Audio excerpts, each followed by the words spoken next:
And that's just what I wanted. That's You got it. I asked her for something raucous this morning. Thank you, Layne. This morning, from the book of James, chapter 2, we have the second installment of our 3-week series coming out of the book of James. And I want to say, to begin with, that I suspect everyone here this morning knows the name of Vincent van Gogh. Van Gogh, if you know anything about him, is remembered as a troubled but very, very highly talented post-impressionist painter who died early when he was only 37. His best known work is entitled Starry Nights, and it's this wonderful picture that I know nothing about art, and I've looked at it a million times, and I see a bunch of stars. That's what I see. Bright yellow stars against a strange blue background. But let me tell you some things about Vincent van Gogh that you might not know. Perhaps you didn't know that Van Gogh was drawn into the Christian ministry at a very early age. In the winter of 1878, Van Gogh volunteered to move to an impoverished town in Belgium. It was a coal mine town. But it was a lousy place. And it was a place where pastors were generally sent as punishment for wrongdoing. But Van Gogh willingly went and he preached and he ministered to the sick. And he also drew pictures of the miners and their families. And he was called very, with love and respect, Mark, the Christ of the coal mines. And as a missionary to those miners, Van Gogh identified closely with them in a very powerful, powerful way. He lived as simply as they did. He sold his nice threads, and he wore shabby clothing, just like they did. One day, a woman who knew him rather well asked him why he had given away his good clothing in favor of the almost rags that he wore, and Vincent van Gogh replied, "I am a friend of the poor, like Jesus was." Well, the woman wasn't impressed with that at all. And she looked him straight in the face, and she said, "You are not normal." And you know what? The governing body in Van Gogh's church agreed with that woman. They disagreed totally with Van Gogh's lifestyle, and they refused to renew his contract when it came up. So he was forced to find another occupation, another way to feed himself and his family. And that was when Van Gogh turned and devoted himself to his art. Well, that lady, even though we might disagree with her, she was correct. Vincent van Gogh was definitely not normal. He was a troubled young man. But let's go back to that word normal. Who defines normal? What is normal? What does it mean to be normal? She said he wasn't normal. Why? Because he tried to follow Jesus. Well, does that make us not normal? Is that bad? And if you truly try to do what Christ calls you to do, I suspect that that lady was right. When we try to follow Christ, we are going to be anything but normal. But here's the rub. Here's the problem. Isn't this the majority? Isn't this basically what the majority of us look to be? We want to be considered normal. We want to fit in with everybody else. We want to be accepted by those around us. Perhaps the meanest, snarkiest thing that we can say to another person in our super conformist culture that we live in is, "You are not normal." Well, I'm convinced that being abnormal really isn't always bad. Let me tell you about another well-known name that you'll recognize immediately. Albert Einstein. He was anything but normal. Einstein shuffled the streets of New York. You know what he wore on his feet constantly? Bedroom slippers. He eschewed shoes. He didn't particularly care for shoes at all. And he communicated intelligibly in one-syllable answers and everything that goes along with sullenness with almost everybody except for his very closest acquaintances. It was said that he was so absent-minded that his wife had to cut his food up for him at meals for fear that he wouldn't pay attention and would slice off the ends of his fingers. Einstein never had a car. Einstein never learned to drive.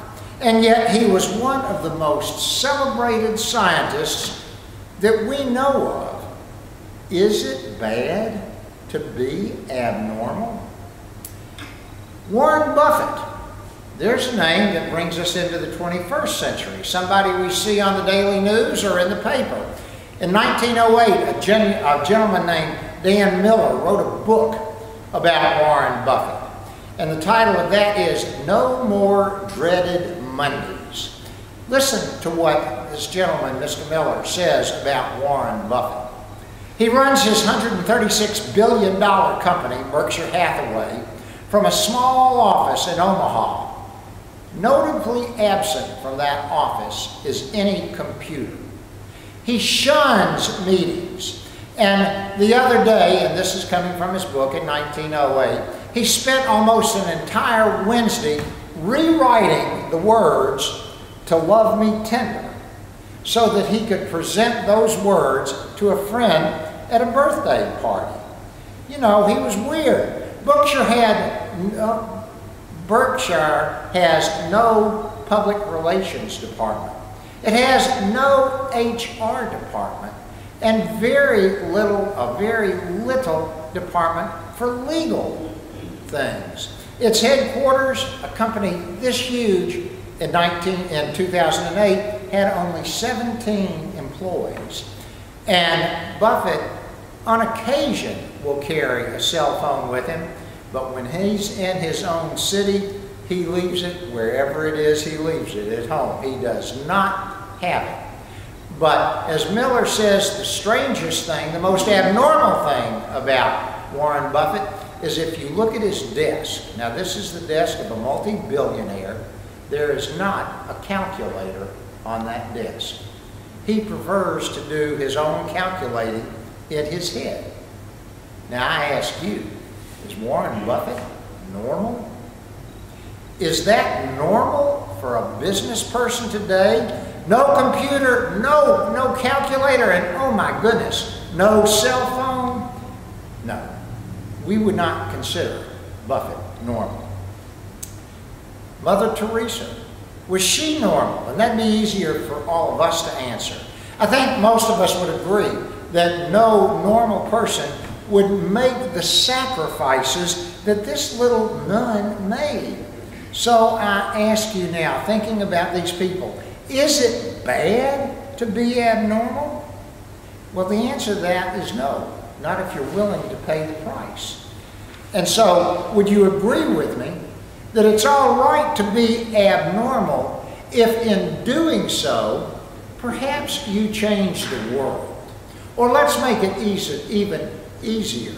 Is it okay, it would be all right to be abnormal if it meant that we just left our little corner of the world, maybe this little corner right here at McLean and Peabody, if we left it better? Our lesson for today comes from the Epistle of James, and it reads like this.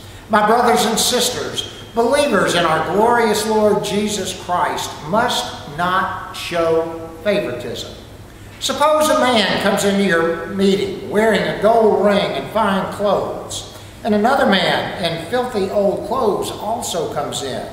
If you show special attention to the man who's wearing fine clothes and say, here's a good seat for you, and then you say to the poor man, and you stand back there to the wall, or you sit on the floor, have you not discriminated?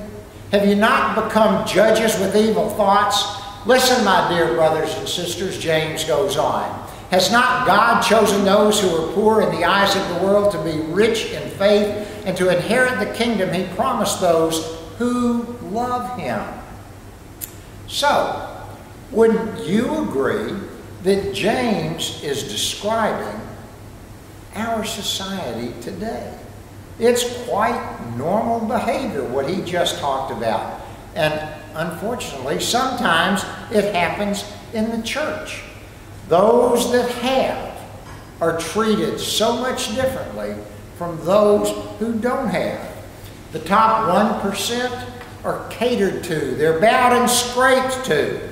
But the bottom 1% are criticized, perhaps, as welfare queens, and they live only on little more than a subsistence wage. They can't make ends meet. When a wealthy person walks into a room, they get the best seat. And when a poor person comes in, they get the last seat on the back row. And yet that is considered normal in 2021 here in our country. Fred Craddock is a name you know, a retired minister, a retired professor, religion professor. He talks about the first church that he ever served in when he was a student, and he says that church had an emergency fund that had about $100 on it. And as he was meeting with the board that was going to call him, they told this young pastor, Fred Craddock, that he could use that fund at his discretion on the condition that he dispensed that money according to the conditions which the board had set.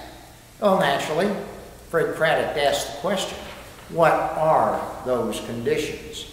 And the chairman of the board, Deborah, I can't hear you putting it quite this way, but the chairman of the board said, you are not to give the money to anybody who is in need as a result of laziness, drunkenness, or poor management. And Craddock ended that part of the conversation by saying, as far as I know, that church still has that fund intact. And you can believe that.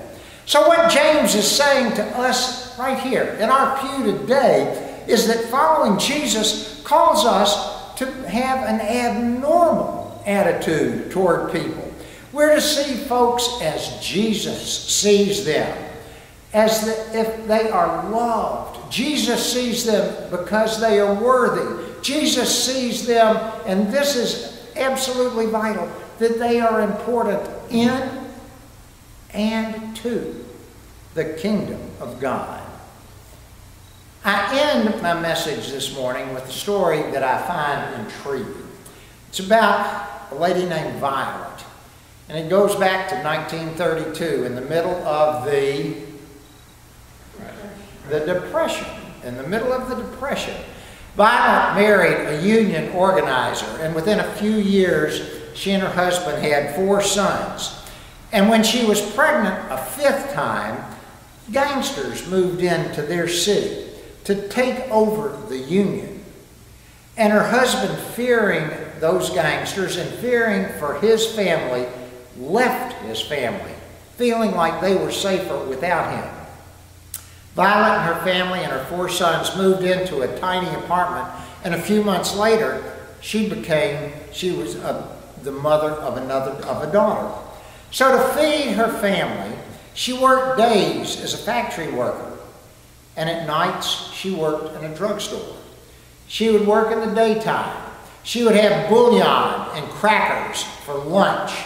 And then she would leave that first job and she would stop and pick up a ham bone and some dried beans and take them home and make soup for her family. And then she would leave again and go to her second job, doing whatever that happened to be at the time. And then she would come home and she would wash the socks of the kids and she would wash their clothes so they would have clean clothes. She would sleep just for 4 or 5 hours and start the process all over again.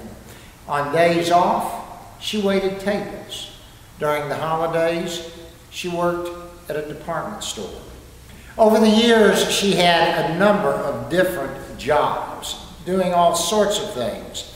But in 1959, she became an orderly in a retirement home. And 17 years later, she retired with a pension, a whopping pension of $31.78 a month. And for the first time since after